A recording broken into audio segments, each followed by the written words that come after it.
যেভাবে পুনর্বাসনের ব্যবস্থা না করে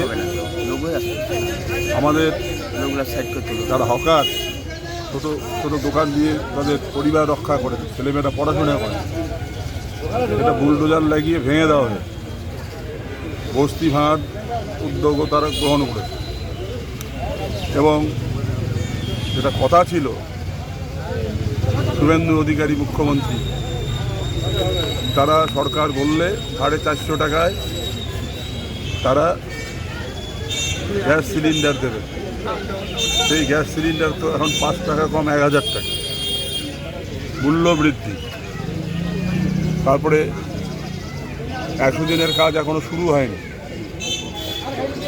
এবং এই যে মিথ্যা প্রতিশ্রুতি, ডাবল ইঞ্জিনের সরকার, ধর্মনিরপেক্ষ দেশ, আমাদের রাজ্য, আমাদের জেলা, এখানে আমরা হিন্দু মুসলিম একসঙ্গে ভাই ভাইয়ের মতো বসবাস করি।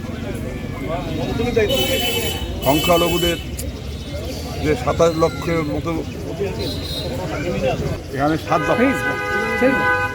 দফার আগে ভিত্তিতে এই ডেপুটেশন, এই জন্য এখানে মিছিল।